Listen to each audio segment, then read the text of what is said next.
Assalamualaikum warahmatullahi wabarakatuh. Selamat sore semuanya dan salam sejahtera buat kita semua ya. Ya, baiklah, pada kesempatan kali ini kita akan membahas materi untuk teknologi proses lemak minyak lanjut. Dalam hal ini nanti kita masuk pada nanoteknologi pada lipid atau lemak minyak. Atau dalam hal ini berarti kita memanfaatkan lemak minyak, produk lemak minyak untuk bidang nanoteknologi ya, yaitu nanti terutama dalam bentuk solid lipid nanopartikel dan nanostructured lipid. Nah, ini sebagai ilustrasi bahwa nanoteknologi atau pemanfaatan nanoteknologi pada lipid atau lemak minyak, ini kita bisa gunakan untuk melakukan suatu enkapsulasi. Enkapsulasi berarti kita akan menyalut suatu senyawa bioaktif atau mungkin senyawa obat atau mungkin vitamin, mineral, dan lain-lainnya. Nah, dengan matriks pembungkusnya itu kita gunakan berupa lemak padat atau lemak yang menyelubunginya. Nah, ini ilustrasi sekilas bahwa di sini ada lipid, kemudian ada drug, ini misalnya ketoprofen ya misalnya, senyawa aktif. Kemudian ada stabilizer. Nah, kemudian ini bagaimana dilakukan homogenisasi dengan menggunakan sonikasi atau sonication probe. Kemudian akan terbentuk butiran-butiran kecil di mana di dalamnya nanti akan terdapat senyawaan bioaktif dan yang menyelubunginya adalah lipid, sedangkan paling luarnya adalah stabilizer-nya. Nah, ini.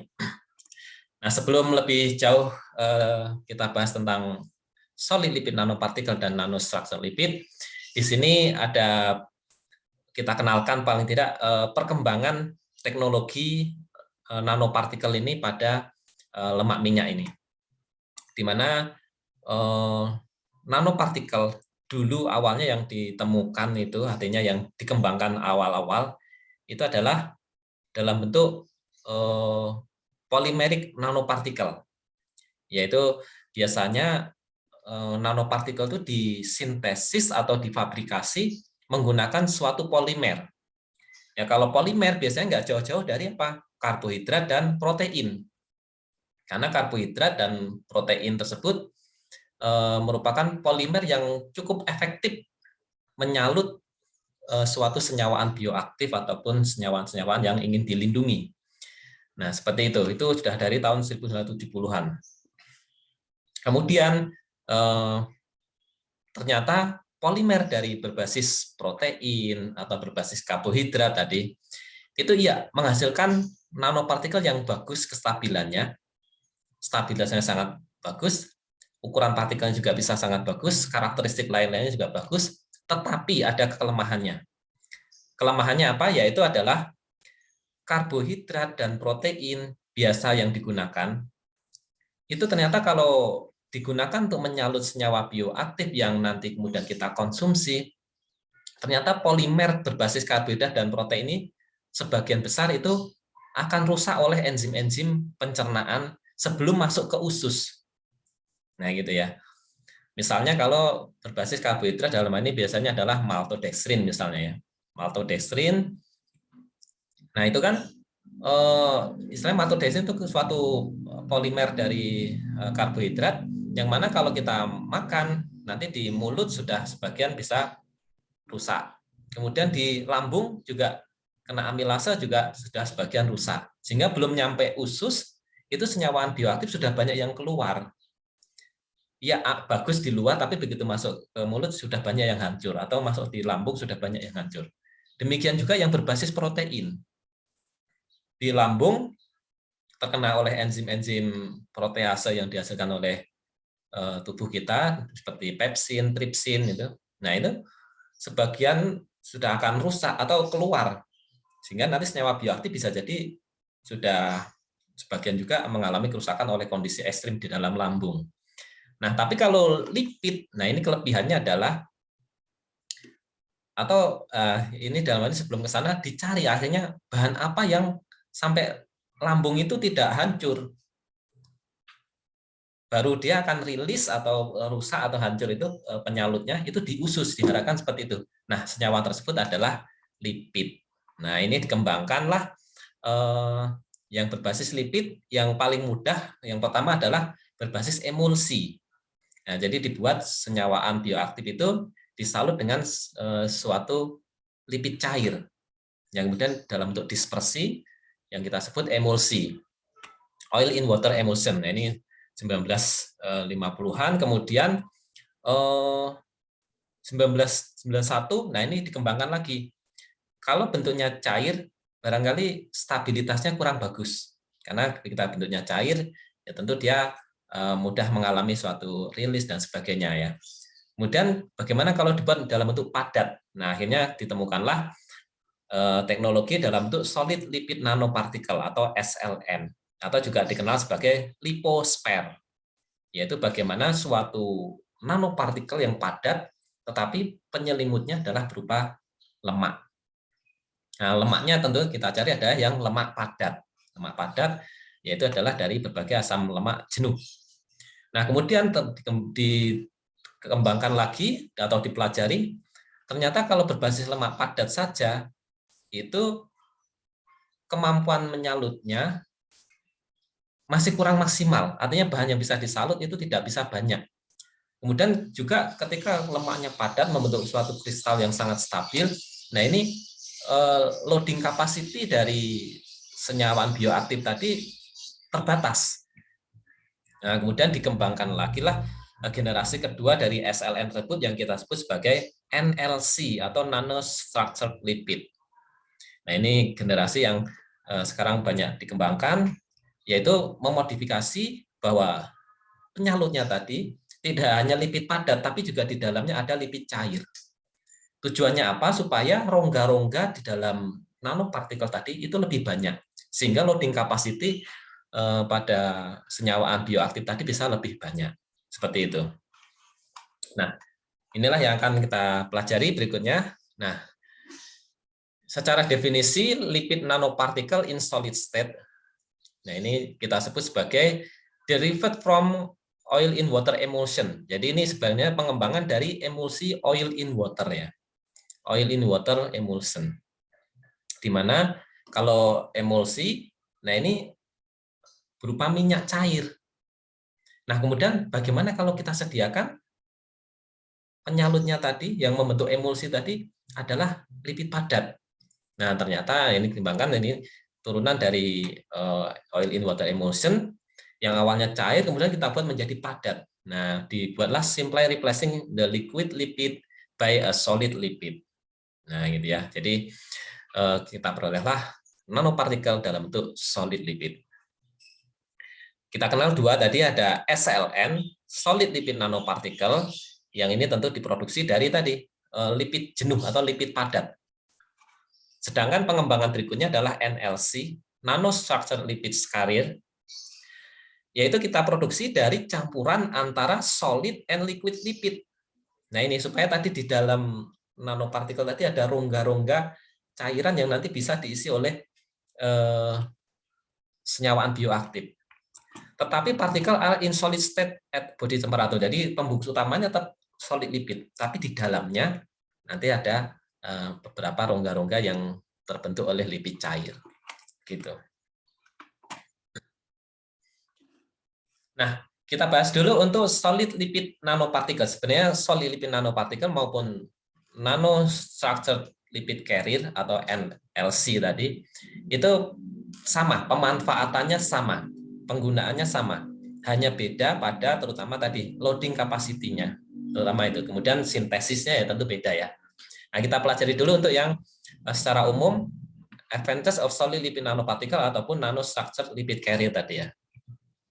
Di mana SLN ataupun NLC ini sudah dimanfaatkan pada berbagai macam bidang, atau ternyata dia juga memiliki berbagai keuntungan, kelebihan. Yang pertama adalah ini, dapat mengontrol drug release. Nah ini, sebagai sistem delivery yang bagus. Jadi kalau kita gunakan untuk mengenkapsulasi senyawaan obat, itu maka dia tidak akan rusak selama di mulut maupun lambung. Karena apa?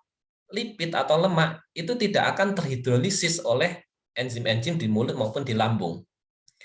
Baru dia akan terhidrolisis di usus halus, di mana di usus halus tersebut dihasilkan lipase oleh pankreatik kita, yang kita sebut pankreatik lipase. Nah, di sana barulah dia akan menghidrolisis lipid, sehingga baru senyawaan drug tadi rilis, sehingga senyawaan bioaktif atau drug tadi tepat sasaran gitu ya, bisa rilis di usus halus. Kemudian bisa dilakukan scale up production, karena nanti metodenya banyak. Beberapa metode mungkin kurang efektif untuk scale up, tapi beberapa metode yang lain bisa dilakukan scale up, sehingga potensi komersialisasi untuk aplikasi di industri tentu menjadi besar.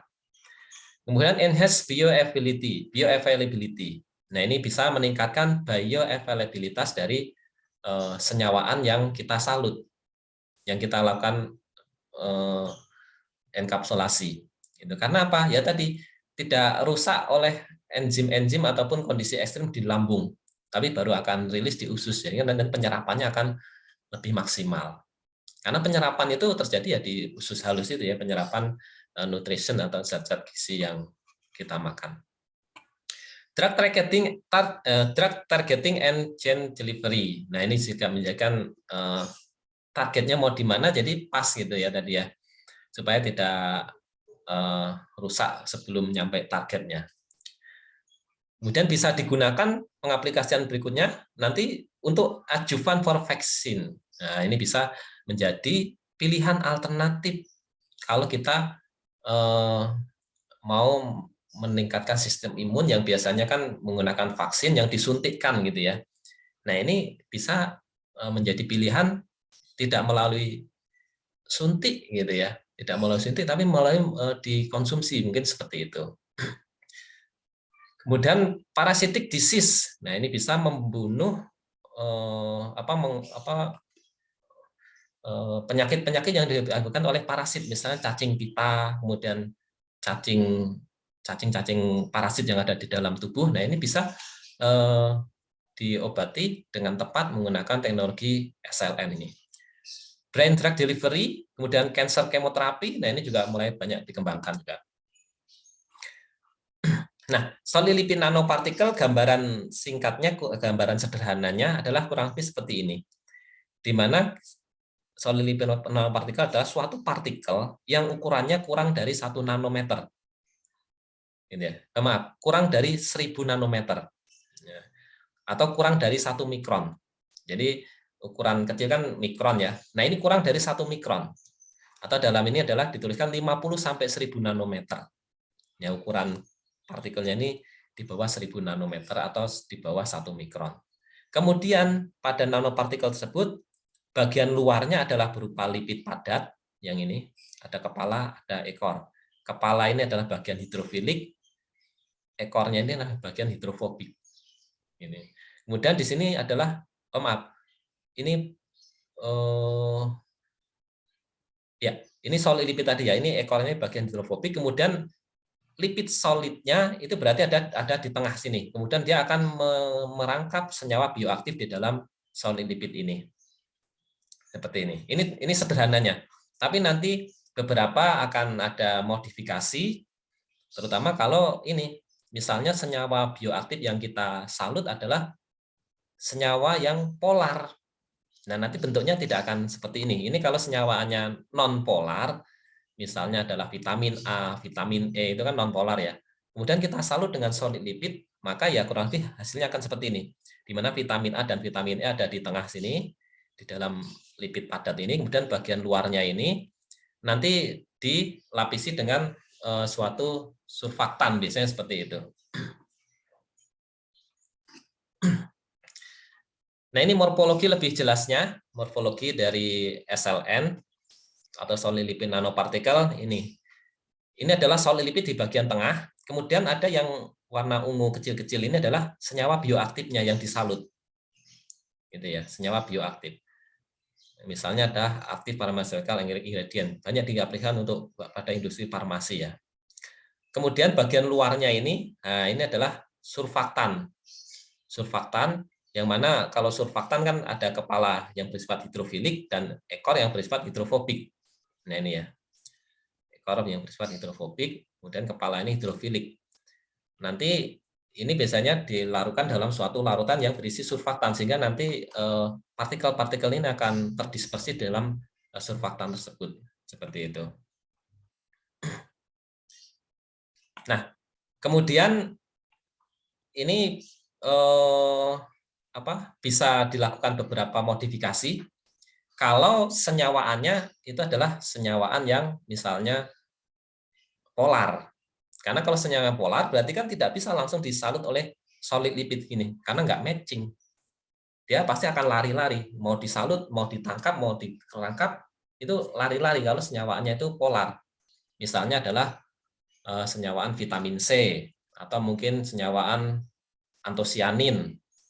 Nah, seperti itu ya. Itu kan sifatnya polar, sehingga kalau mau disalut dengan menggunakan solid lipid, dia tidak bisa langsung seperti ini. Nanti perlu dibutuhkan yang namanya lapisan emulsifier.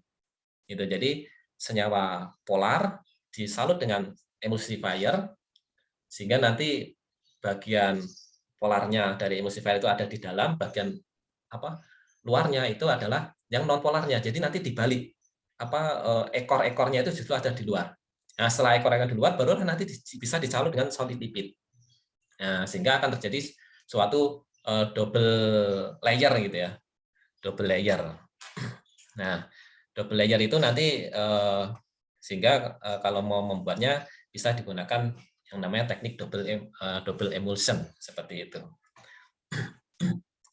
Nah, sebenarnya teknologi solid lipid ini juga mengadopsi dari beberapa teknik-teknik sebelumnya yang ada pada tadi, misalnya adalah terkait dengan emulsion. Emulsion ada microemulsion, ada nanoemulsion, kemudian ada liposom. Nah, liposom ini juga mirip dengan emulsion, tapi lapisannya ganda, pelapisnya ganda. Nah, ini yang tadi mempelopori untuk pembentukan double emulsion untuk solid lipid nanopartikel. Karena kalau liposom ini bentuknya cair.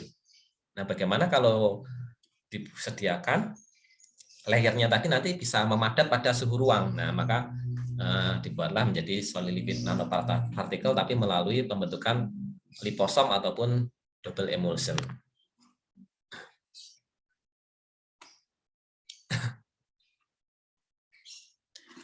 Nah, untuk membuat atau mensintesis SLN atau solid lipid nanopartikel, ini ada bahan utama yang kita gunakan. Yang pertama tentu adalah lipid matrix, matriks lipid padatnya.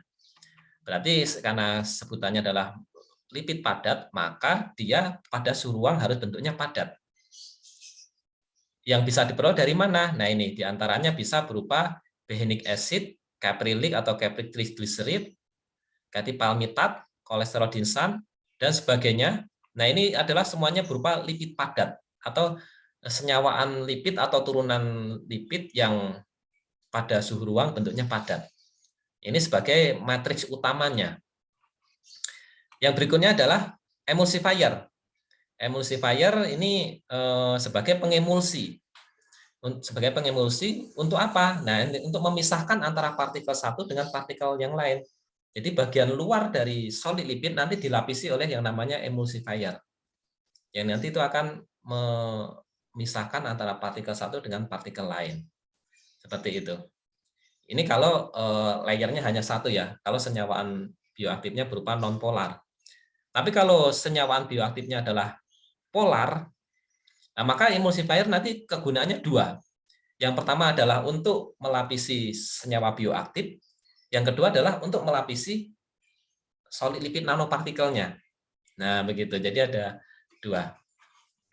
Bisa digunakan berupa lecithin atau sering disebut sebagai phosphatidylcholine, kemudian soy lecithin, egg lecithin, poloxamer. Nah, ini juga sering digunakan senyawaan-senyawaan emulsifier yang mungkin juga pernah kita bahas sebelumnya. Nah, itu. Kemudian ada lagi yang menggunakan charge modifier. Charge modifier ini berfungsi untuk apa? Nah, ini kan lipid itu kan senyawaannya netral. senyawaannya netral. Nah, ketika senyawa netral berarti dia tidak ada muatan.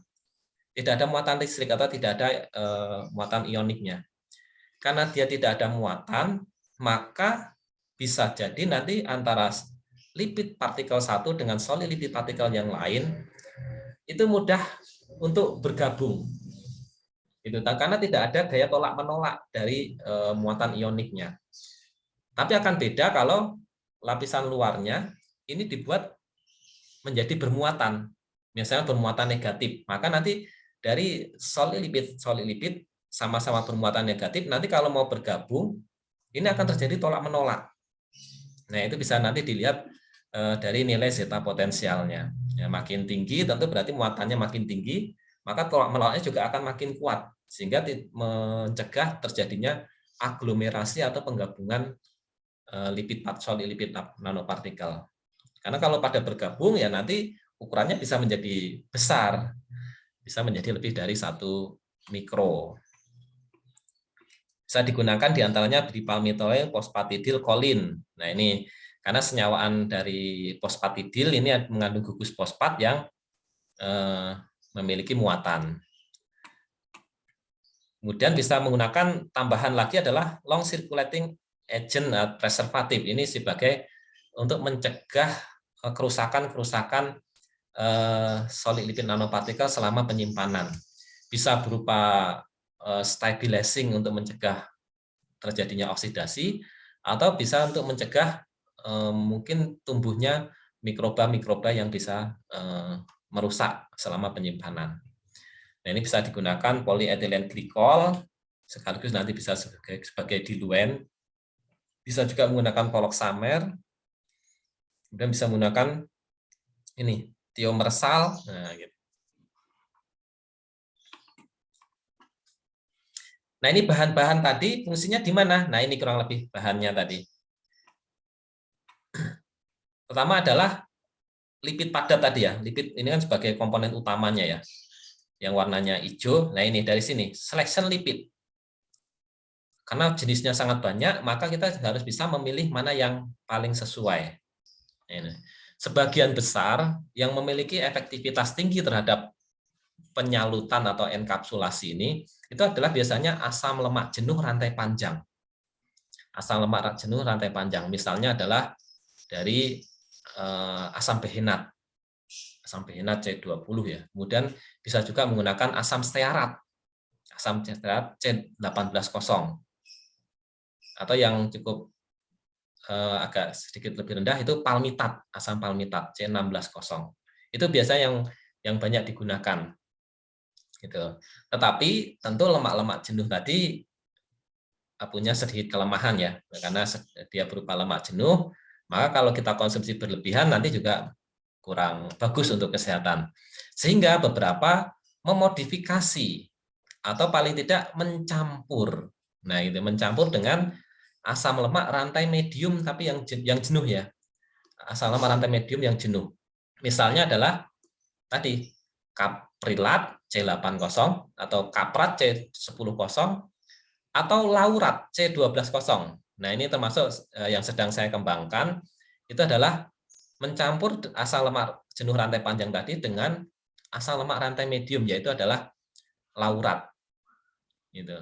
Nah, kemudian yang saya kembangkan lagi, lauratnya tidak dalam bentuk trigliserida, tapi kita sediakan dalam bentuk mono dan diasil gliserol atau mono dan digliserida dari laurat tadi, sehingga nanti sebutannya adalah yang kita kenal kemarin adalah monolaurin.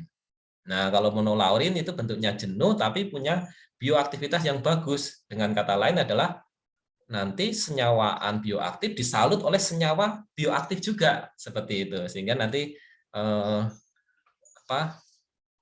nilai fungsionalitinya untuk kesehatan akan makin bagus daripada hanya menggunakan asam lemak jenuh rantai panjang.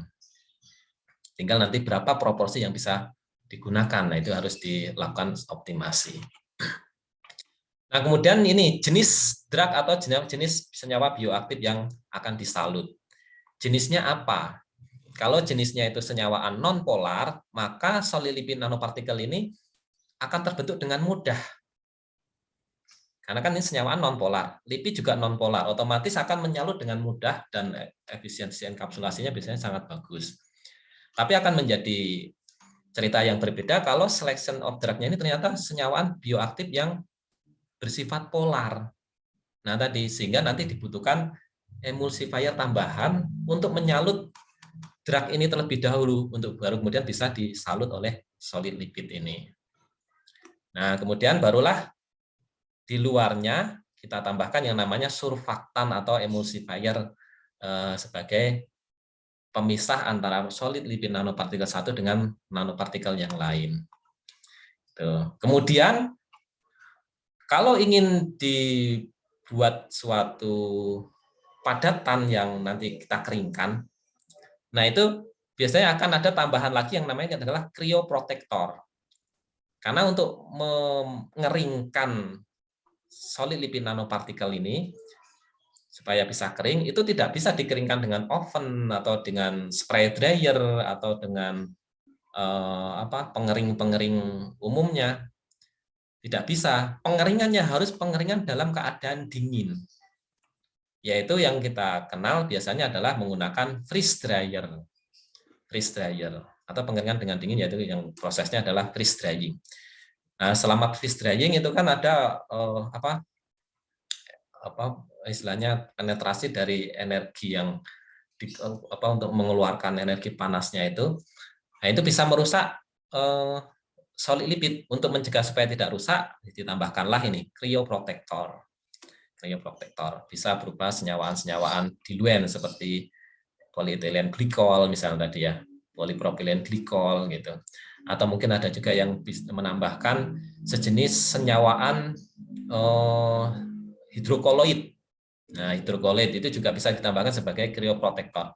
Misalnya itu adalah dari hidrokoloid, misalnya dari agarosa. Kemudian bisa menggunakan sejenis turunan dari selulosa, alginat. Nah, kemudian beberapa hidrokoloid lain juga bisa digunakan sebagai cryoprotector, melindungi selama dia proses pengeringan dengan freeze dryer tadi.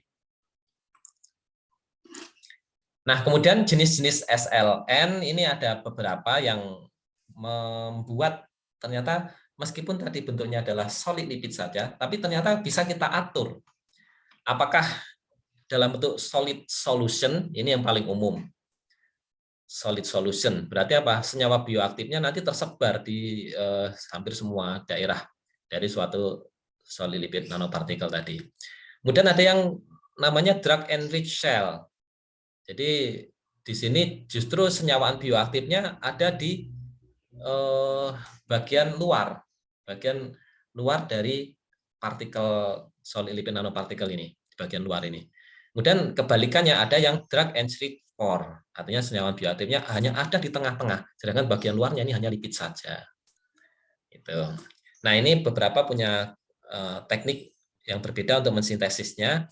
Kalau untuk solid solution ini umum ya, ini biasa dilakukan dengan suatu homogenisasi dengan menggunakan high shear homogenizer ataupun high pressure homogenizer, kemudian dilakukan pendinginan sehingga nanti akan terbentuk ini solid solution ini atau SLN yang paling umum ini.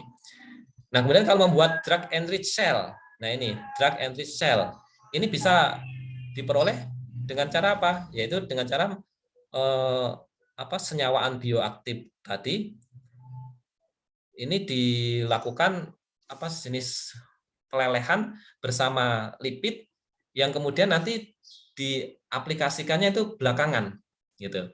Jadi justru pertama adalah kita sediakan dulu lipid yang sangat mudah memadat, yang titik lelehnya itu sangat tinggi gitu, jadi cepat mengkristal. Baru kemudian setelah ini mengkristal, baru kita tambahkan senyawaan bioaktif bersama solid lipid yang kita lelehkan, tapi kita masukkannya belakangan.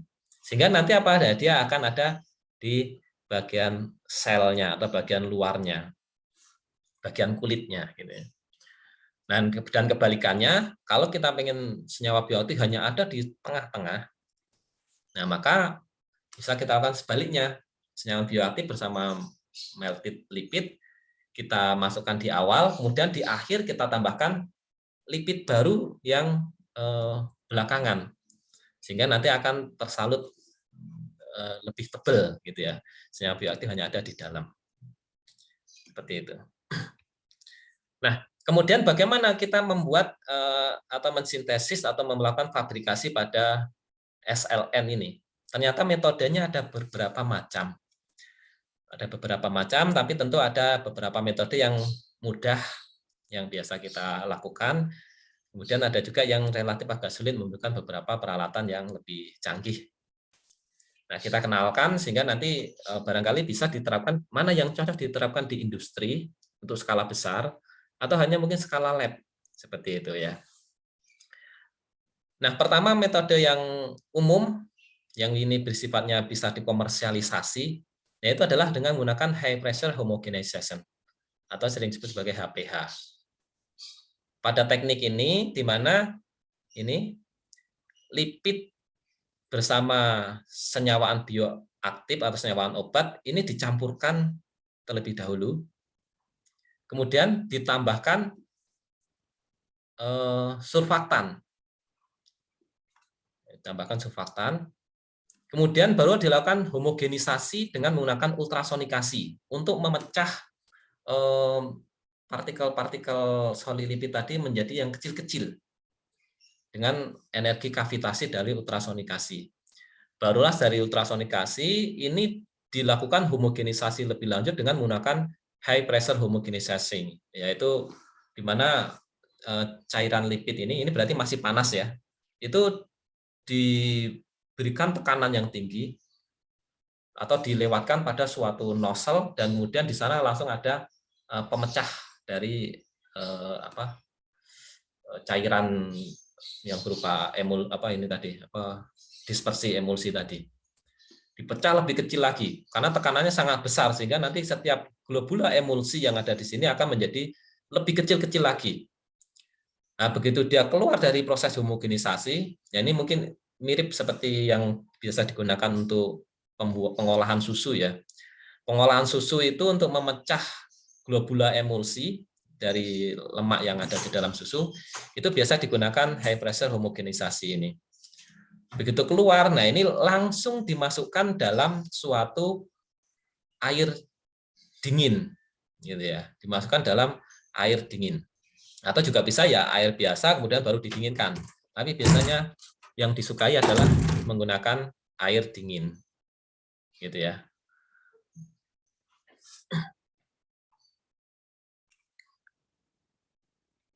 Nah, sehingga dengan demikian di sini akan terbentuk dispersi dari solid lipid nanopartikel di dalam air dingin, atau dalam bahasa umum itu sering sebutannya dijos gitu ya. Jadi kondisi panas kemudian dimasukkan air dingin. Itu biasanya lebih efektif daripada dalam bentuk koloidal dulu baru kemudian didinginkan. Karena kalau dari panas ke dingin itu kan kristalisasinya sangat cepat sehingga nanti partikelnya bisa bertahan dalam bentuk yang kecil-kecil. Tapi kalau kita sediakan dulu seperti ini, kemudian pendinginannya lambat, nah itu partikelnya bisa jadi agak besar-besar seperti itu karena kristal yang terbentuk lebih besar-besar ketika pendinginannya itu lambat. Kemudian high pressure homogenizer ini selain menggunakan suhu panas baru kemudian didinginkan, bisa juga dari awal sudah menggunakan suhu dingin. Ini kalau misalnya senyawaan bioaktifnya itu ternyata tidak tahan panas misalnya. Kalau di sini tadi kan senyawa bioaktif dimasukkan bersama dispersing lipid melt nanti ya, atau lemak yang dilelehkan pada suhu tinggi. Kalau di sini kita menggunakan suhu rendah, di mana solid lipid bersama drug ini dicampurkan, kemudian di sini dilakukan penghancuran dengan menggunakan milling, proses penepungan menjadi fine powder. Nah, baru kemudian ini juga dimasukkan ke dalam air dingin. Jadi sini prosesnya dingin terus ya. Dingin terus. Baru kemudian di sini dilakukan homogenisasi pun juga dalam keadaan dingin. Homogenisasinya ini pada suhu dingin. Baru kemudian didistribusikan dalam suatu cairan biasanya berupa air dingin juga. Sehingga kita peroleh solid lipid nanopartikel. Nah, ini tetapi proses ini biasanya karena ini dilakukan pada suhu dingin terus, lipid yang padat kemudian dipaksakan untuk menyalut senyawaan bioaktif. Nah, itu biasanya proses penyalutannya kurang maksimal daripada kalau menggunakan dilelehkan terlebih dahulu. Seperti itu. Tetapi kelebihannya adalah senyawa bioaktifnya tidak rusak oleh panas. Nah, ini beda antara HPH, hot HPH dan cold HPH. Nah, untuk yang hot HPH ini yang paling banyak digunakan. Ini karena sebagian besar senyawa bioaktif itu pada suhu panas yang tidak terlalu panas ya, itu tidak masalah. Karena apa? Solid lipid ini biasanya meltingnya itu hanya ada pada suhu sekitar 55 derajat. Ya, seperti misalnya palmstearin atau asam stearat itu hanya sekitar 55 sampai kita 70 lah itu. Itu sudah meleleh. Sehingga pada suhu tersebut senyawa bioaktif biasanya belum merusak, apalagi ini proses juga cepat ya. Sehingga banyak disukai untuk hot HPH ini. Ini scalable, ini memang bisa dibuat menjadi dalam industrial skala besar karena HPH itu memang sudah biasa digunakan untuk industri susu ya.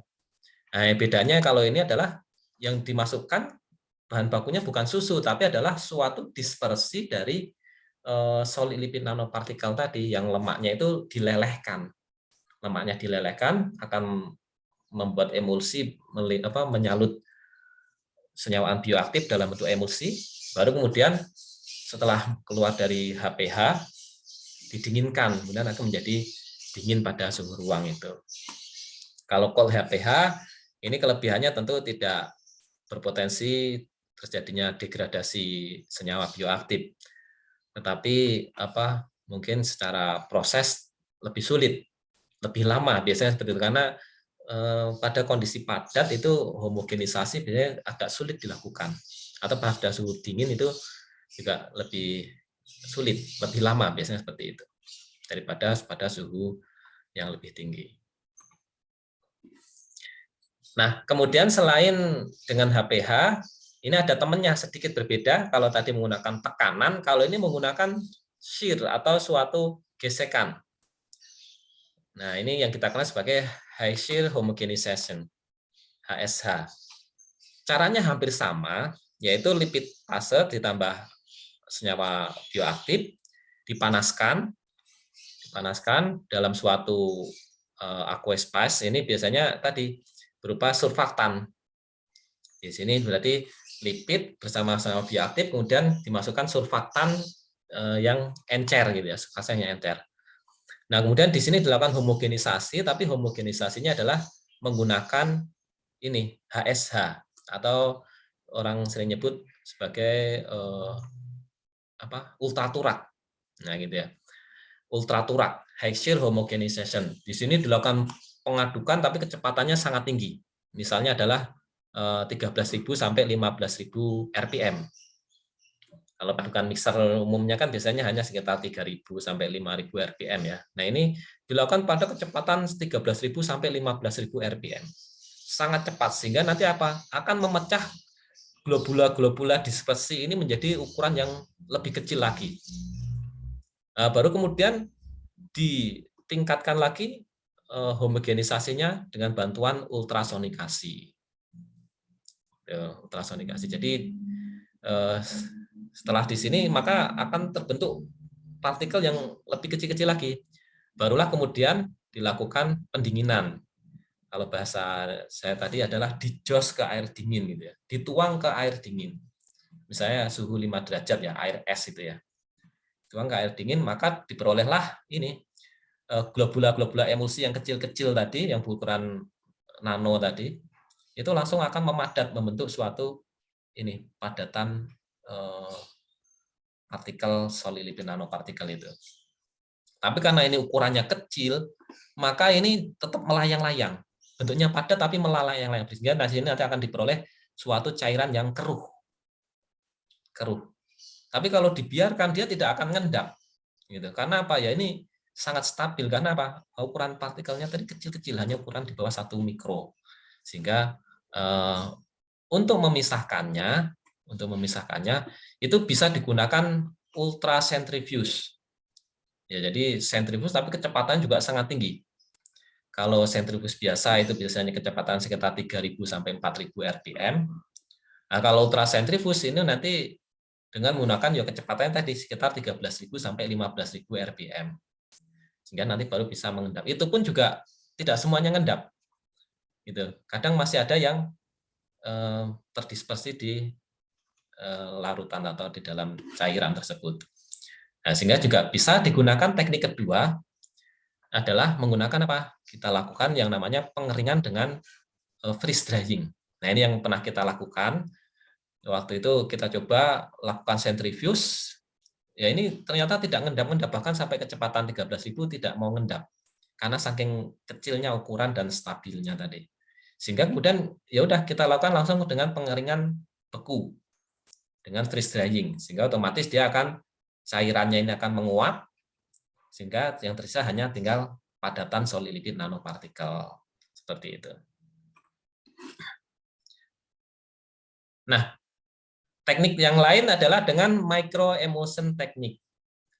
Jadi kalau dalam hal ini berarti dibuat menjadi suatu mikroemulsi terlebih dahulu, di mana lipid pas ini dicampur dengan senyawa bioaktif, kemudian dipanaskan, kemudian didispersikan, diaduk.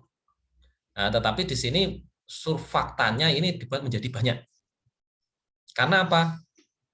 Teknik pembuatan mikroemulsi itu kuncinya adalah pada surfaktannya. Gitu.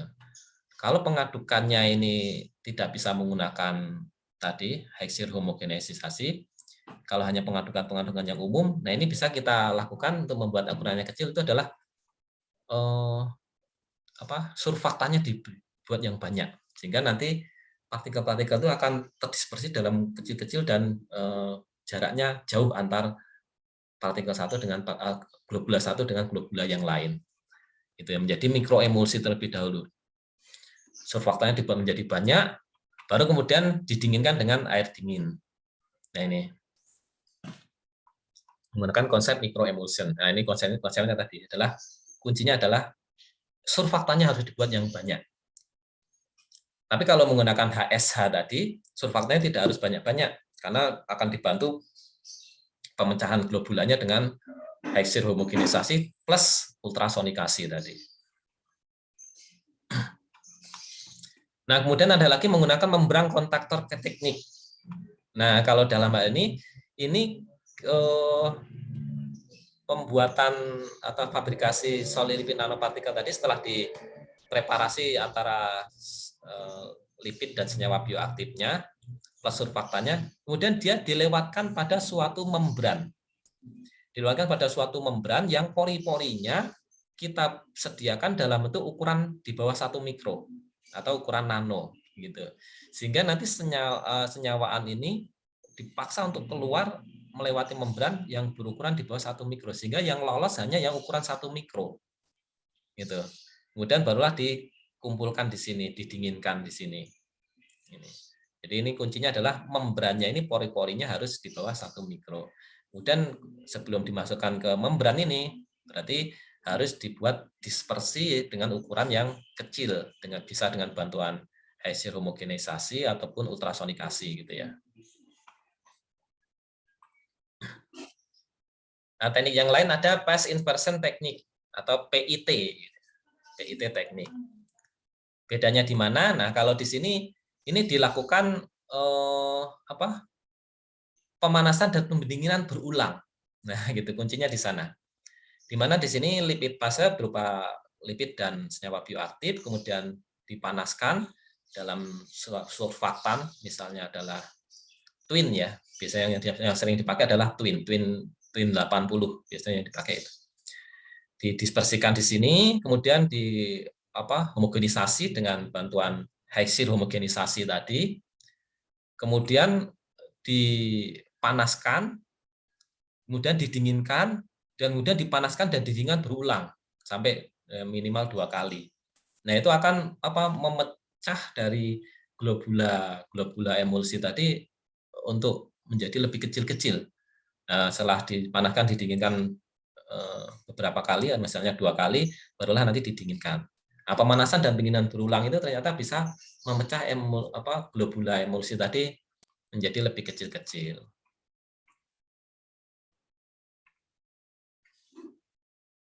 Nah, kemudian ada lagi metode yang lain adalah coaservation teknik. Nah, kalau di sini kuncinya adalah pada ini, bahan coaservation ini. Coaservation itu di mana? Nah, di sini. Ini mulai dari polimer solution, kemudian ditambahkan suatu garam dan asam lemak, barulah kemudian ditambahkan senyawaan bioaktif. Jadi di sini ada asam lemak jenuh atau lipid padat tadi bersama dengan polimer. Polimernya bisa berupa misalnya adalah sejenis pektin atau mungkin sejenis agaros atau poliakrilamid misalnya seperti itu. Nah, kemudian kita baru tambahkan drug solution masih dalam keadaan panas, barulah dilakukan yang namanya coaservation solution. Ya, ini yang akan menggumpalkan dari polimer-polimer yang ada ini tadi, sehingga kemudian akan terjadi proses presipitasi. Nah, biasanya penggumpalan ini didasarkan pada perubahan pH. pH misalnya kalau pH itu paling cocok kalau polimernya ini berupa protein. Ya, ini paling cocok menggunakan coaservation-nya ini menggunakan perubahan pH, sehingga akan terjadi denaturasi dan kemudian akan terbentuk partikel-partikel padat. Gitu. Atau kalau misalnya dia berupa senyawaan yang mengandung gugus ionik, misalnya dari senyawaan karagenan, ya itu ya, atau mungkin dari agarosa, nah itu bisa menggunakan coaservation-nya menggunakan ionik, seperti itu. Tergantung dari polimer yang digunakan. Nah, intinya di sini adalah bagaimana polimer ini bisa menggumpal, bisa mencair dan bisa menggumpal dengan penggunaan coaservation agent ini. Nah, ini kemudian double emulsion teknik. Nah, ini adalah kalau senyawa bioaktifnya itu adalah senyawa yang polar. Kalau yang sebelum-sebelumnya tadi adalah senyawaannya bioaktifnya adalah non polar, sehingga relatif mudah. Tekniknya langsung cukup satu lapis lemak gitu ya. Senyawaan bioaktif kemudian langsung satu lapis lemak, tinggal kemudian dipecah ukurannya, kemudian didinginkan, kan begitu prinsipnya.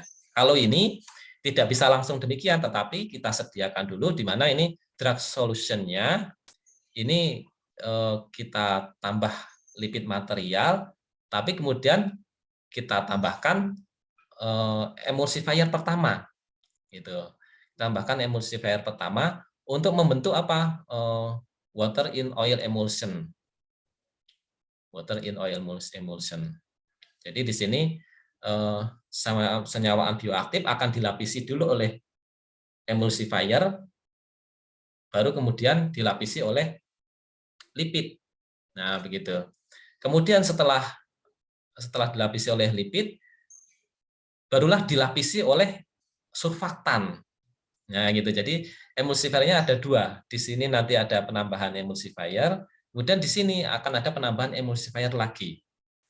Kemudian dilakukan suatu High-shear homogenisasi dan ultrasonikasi, kemudian barulah didinginkan.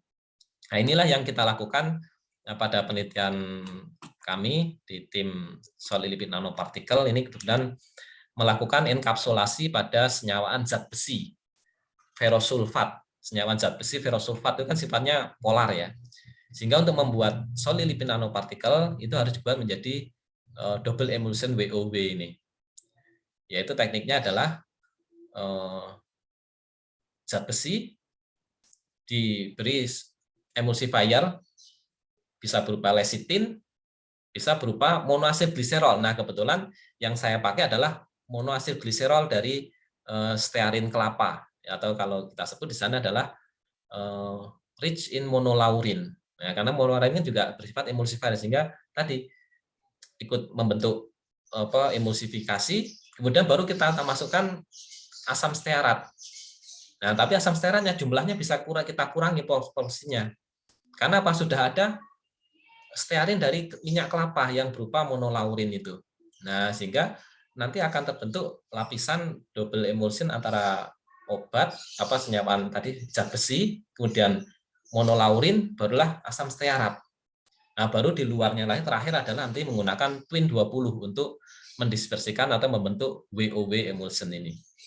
Nah, baru kemudian kita lakukan Hexir homogenisasi, kemudian kita lakukan ultrasonikasi untuk memecah globula-globula ini lebih kecil lagi, baru kita dinginkan pada air dingin. Kita tuang ke dalam, kita masukkan ke dalam air dingin atau dijos gitu ya. Nah, itu sehingga akan terbentuk ini dispersi dari solid lipid nanopartikel.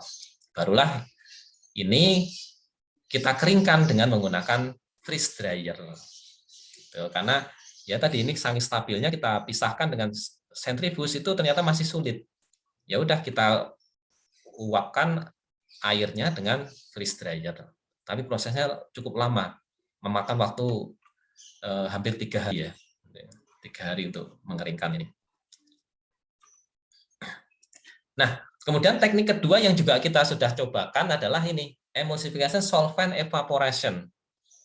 Nah, ini juga seperti prinsipnya hampir sama dengan yang tadi, pembuatan double emulsion, karena kebetulan yang kita salut adalah senyawa ferrosulfat tadi, zat besi.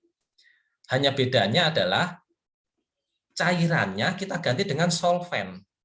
Cairan yang biasanya menggunakan air, kita ganti dengan solvent. Solvent yang mudah menguap. Gitu, sehingga nanti tekniknya di sini mulai dari kita gunakan organic solvent, dan di sini adalah lipid, dan bersama senyawa bioaktif kita masukkan, kemudian kita lakukan homogenisasi dengan Hexir homogenization dan ultrasonikasi, barulah di sini kita lakukan proses penguapan menggunakan rotary evaporator dengan tekanan vakum ya, sehingga nanti solventnya mudah kita uapkan dan tersisa adalah solid lipid nanopartikelnya. Nah, ini ternyata juga cukup efektif untuk mensintesis solid lipid nanopartikel dari zat besi tersebut. Tapi tentu ini biayanya sedikit lebih mahal karena menggunakan tambahan organik solvent ini ya. Kebetulan waktu itu yang kita gunakan organik solventnya adalah diklorometan, DCM. Diklorometan yang volatilitasnya sangat tinggi. Sebenarnya kalau dari jurnal yang diacu, itu tidak perlu menggunakan rotary evaporator pun bisa, karena DCM atau diklorometan itu sangat volatil sekali, sehingga cukup dibiarkan saja sebenarnya dia akan menguap gitu. Tapi kita ingin prosesnya cepat dan memastikan semuanya teruapkan dengan baik ya, sehingga kita bantu dengan rotary evaporator.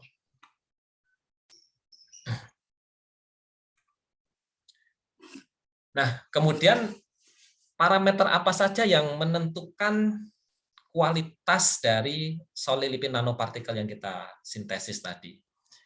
Hingga kita perlu analisis atau kita karakterisasi mulai dari shape and surface morphology-nya. Bentuk dan permukaan dari solid lipid nanopartikelnya. Itu bisa kita analisis dengan scanning elektron mikroskop. Kemudian bisa menggunakan transmission elektron mikroskop. Hanya bedanya adalah kalau scanning elektron mikroskop ini melihat bagian luarnya. Bentuknya seperti bola-bola kecil-kecil gitu ya. Nah, itu akan muncul di scanning elektron mikroskop. Tapi kalau yang transmission elektron mikroskop, ini dari bola-bola tadi itu seperti kita lihat bagian dalamnya. Seolah-olah kita belah gitu ya. Kemudian dilihat dalamnya. Karena apa? Di dalamnya tadi kan akan muncul dispersi dari senyawaan bioaktif. Jadi bukan kok setiap senyawaan bioaktif disalut oleh satu nanopartikel gitu, enggak ya. Tapi sifatnya di dalamnya itu adalah berupa nanosphere. Artinya di dalamnya itu nanti masih ada dispersi dari senyawaan bioaktif tadi terdispersi dalam suatu solid lipid nanopartikel. Sehingga itulah yang menyebabkan kelebihan dari solid lipid nanopartikel, bahwa di dalamnya itu bukan single molekul, single partikel, tapi sifatnya adalah nanosfer. Masih ada kumpulan atau banyak di sana partikel kecil-kecil berukuran nano di dalam solid lipid nanopartikel. Nah, gitu ya. Mungkin physical size and size distribution ini bisa kita gunakan yang paling umum, biasanya kita gunakan particle size analyzer atau PSA. Juga bisa menggunakan elektron mikroskop tadi, tapi nanti berarti diukur dari setiap bola-bola yang kurang kecil tadi, diukur diameternya berapa. Itu bisa diukur berapa, apakah 100 nanometer atau 500 nanometer. Tapi kalau untuk size distribution ini biasanya menggunakan polydispersi index yang itu biasanya tergabung dalam particle size analyzer. Kemudian ini electric surface potential and surface pH. Nah, ini tentu tadi apakah ada muatan zeta potensial dari setiap partikel. Kalau hanya menggunakan lipid netral, ya tentu tidak ada muatan atau zeta potensialnya kecil. Tapi kalau kita gunakan sejenis lecithin atau senyawaan yang surface charge tadi, maka zeta potensialnya akan besar. Dan itu tentu akan tadi meningkatkan stabilitas dari solid lipid nanopartikel. Nah, kemudian surface hydrophobicity, ini juga bisa kita ukur hidrofobisitasnya. Hidrofobisitasnya apakah sangat hidrofobik atau mungkin agak hidrofilik, atau kalau dalam ini adalah bisa menggunakan polaritasnya ya. Polaritasnya itu seberapa, apakah sangat nonpolar atau agak polar, nah itu tergantung dari jenis lipid yang digunakan. Kemudian densitasnya, berat molekulnya, rheologi, in vitro release, nah ini biasa digunakan untuk melihat bagaimana proses rilis dari senyawa bioaktif itu ketika berada di saluran pencernaan. Tapi ini dilakukan di laboratorium model ya, seperti itu kalau secara in vitro.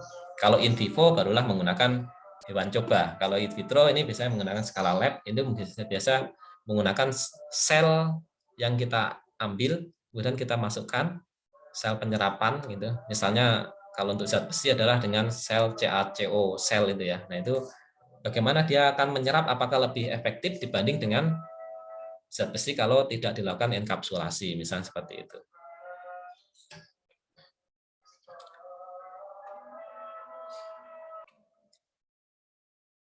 Nah, ini untuk melihat drug release dari senyawa bioaktif dalam SLN, nah ini nanti bisa diukur dengan tadi ya in vitro release tadi. Ini tentu bisa dipengaruhi oleh beberapa faktor, diantaranya terutama adalah localization of drug within the course of solid lipid matrix. Kemudian localization of drug molecule on particle surface. Jadi sangat dipengaruhi dari bagaimana solid lipid itu menyalut dan kemudian bagaimana permukaan dari solid lipid nanopartikel itu. Nah, kemudian ini higher temperature and higher surfactant concentration ini tentu akan meningkatkan dari stabilitas solid lipid nanopartikel yang kemudian nanti bisa mencegah terjadinya rilis lebih cepat ataupun penggabungan partikel menjadi lebih besar. Nah, itu ketika menggunakan higher surfactant concentration. Kalau higher temperature ini terkait dengan bagaimana homogenitas itu akan lebih mudah dicapai ketika suhunya lebih tinggi.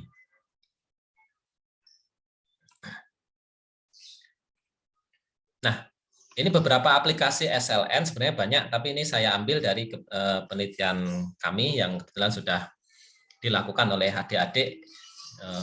Di antaranya ini aplikasi SLN untuk tadi menyalut zat besi, ferrosulfat. Nah, ini kemudian basisnya ada monolaurin. Jadi lipid solidnya kita gunakan stearin kelapa yang kita lakukan gliserolisis menjadi monoasil gliserol yang kita sebut sebagai monolaurin tadi. Setelah disintesis, kemudian kita aplikasikan pada gummy candy. Nah, ini adalah salah satu hasil kolaborasi penelitian dengan program kreativitas mahasiswa. Ya, alhamdulillah waktu itu bisa masuk ke PIMNAS ya, meskipun belum juara, tapi sudah mendapatkan apresiasi yang bagus. Karena gummy candy yang diperoleh ini juga akhirnya bisa diterima dengan baik. Karena apa? Zat besinya ini sudah kita lakukan enkapsulasi. Beda kalau misalnya zat besi langsung kita fortifikasikan pada gummy candy, pasti gummy candy-nya akan bau teyeng gitu ya, bau karat. Tapi kalau kita salut dulu dengan solid lipid nanopartikel, baru kita masukkan ke dalam gummy candy, nah maka gummy candy-nya ini tidak bau, gitu, karena sudah dilindungi oleh solid lipid. Kemudian penelitian berikutnya, ferrosulfat tadi yang disalut dengan SLN tadi diaplikasikan pada pembuatan coklat batang. Nah ini kebetulan dicoba diaplikasikan pada konsentrasi 2,5%, 5%. Nah ini masih cukup bagus hasilnya. Coklatnya itu ya dari karakteristik fisikokimiawinya tidak banyak berubah. Kemudian dari organoleptiknya ini juga relatif bisa diterima karena tadi zat besinya sudah disalut dengan solid lipid nanopartikel. Dan ini sangat matching karena apa? Coklat ini kan banyak lemaknya, sehingga ya solid lipid akan dengan mudah terdistribusi secara merata di dalam setiap coklat batang ini. Kemudian juga ada lagi yang mengaplikasikan SLN ini untuk menyalut senyawaan fenolik, yaitu asam galat. Asam galat ini suatu senyawaan fenolik yang aktivitas antioksidannya tinggi, sehingga kita gunakan untuk meningkatkan sumber antioksidan pada coklat. Karena coklat itu sebenarnya banyak senyawa fenolik, tapi sudah banyak yang rusak selama proses pengolahan, gitu. Sehingga coklatnya itu antioksidannya sudah banyak yang berkurang, gitu. Nah, sini kita tambahkan lagi senyawa fenolik dalam bentuk asam galat, yaitu sampai 5% ini masih bisa diterima dengan baik, dan karakteristik fisikokimianya juga bagus. Tapi pada 7,5% ya ini mulai warna coklatnya sudah kurang sempurna ya, seperti itu.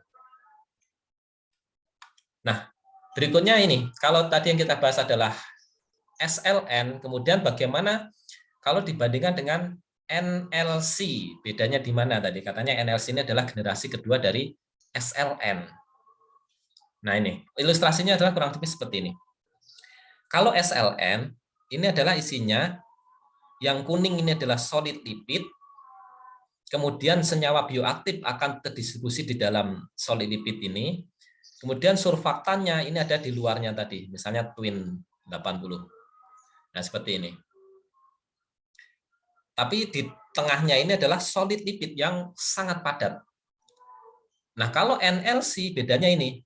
Di sana ada solid lipid, tapi ada tambahan lagi, yaitu adalah liquid lipid. Nah, bedanya di sana. Jadi, selain solid lipid, ada liquid lipid yang terdistribusi di tengahnya ini. Karena apa? Senyawa bioaktif itu akan mudah mengisi ruang-ruang dari liquid lipid yang ada di dalam partikel ini. Nah, tentu kalau partikelnya ini karena di sana ada rongga-rongga liquid lipid, maka partikelnya tidak sepadat SLN. Kalau SLN ini bisa sangat padat, bisa menjadi powder, tapi kalau NLC ini untuk dipowderkan agak sulit karena adanya ruang-ruang liquid lipid di dalam setiap nanostructured lipid carrier itu. Nah, NLC ini more intelligent system, lebih cerdas lah, sistem yang lebih cerdas untuk bisa meningkatkan loading capacity terutama tadi. Jadi not just mixing solid lipid, but control nanostructuring of lipid matrix. Jadi di tengahnya itu tidak hanya lipid padat gitu aja, tapi di tengahnya itu ada struktur ruang-ruang yang nanti bisa diisi oleh senyawaan bioaktif. Sehingga apa? Ruang-ruang liquid lipid tadi, structuring tadi, nano, karena ukurannya kecil berarti kita sebut nanostructuring pada bagian tengah tadi, akan mengakomodasi senyawaan bioaktif. Akan diisi-isi oleh senyawaan bioaktif, sehingga kapasitas atau loading kapasitinya bisa lebih besar. Bisa lebih mengontrol rilisnya. Rilisnya bisa lebih cepat ketika nyampe usus, gitu ya. Kemudian to trigger release ini juga bisa menjadi lebih stabil ya. Kemudian ini sering disebut sebagai simultaneous smarter production technology. Ini daripada hanya sekadar solid lipid tadi. Nah, ini kenapa dibuat NLC? Ini ternyata problem pada SLN yang sebelumnya kita jelaskan tadi di sana adalah pertama ini terutama formation of perfect crystalline structure during storage. Jadi karena bentuknya tadi asam lemak jenuh, maka ini akan membentuk perfect kristalin yang sangat kokoh, sangat kuat, terutama itu adalah dalam bentuk kristal beta. Kristal beta ini sangat stabil. Kristal yang paling stabil itu adalah kristal beta. Dan ini mudah terjadi kalau kita menggunakan tadi asam lemak jenuh seperti asam stearat atau asam palmitat tadi, atau asam behenat tadi. Nah, sehingga kalau terjadi kristal yang sangat kuat, sangat kokoh, pembentukan kristal perfect tadi, bisa jadi dragnya itu nanti keluar gitu, terdorong keluar, sehingga nanti dragnya ini menjadi tidak tersalur dengan sempurna ketika penyimpanan misalnya cukup lama, kemudian terbentuk kristal beta ini. Nah, sehingga oleh sebab itu struktur ini jangan terlalu kokoh, kristal ini jangan terlalu perfect. Nah, kalau dibahasakan seperti itu. Supaya apa? Tetap ada ruang-ruang buat senyawa bioaktif tadi berada di dalam nanopartikel ini.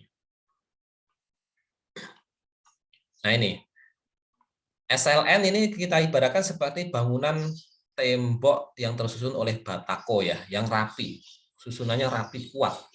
Karena tadi, tristearin ini akan bentuk kristal yang perfect tadi, untuk beta kristal tadi. Misalnya adalah tristearin ini. Tapi kalau ini di dalamnya adalah campuran mixture of solid and liquid lipid, maka strukturnya ini tidak kompak.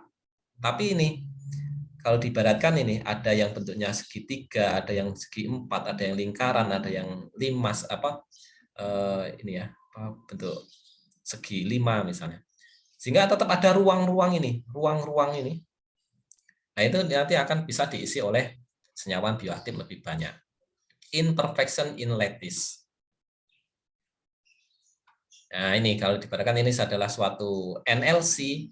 Nah, ini ruang-ruang ini nanti berupa holes in lattice ini nanti bisa diisi oleh senyawa bioaktif lebih banyak.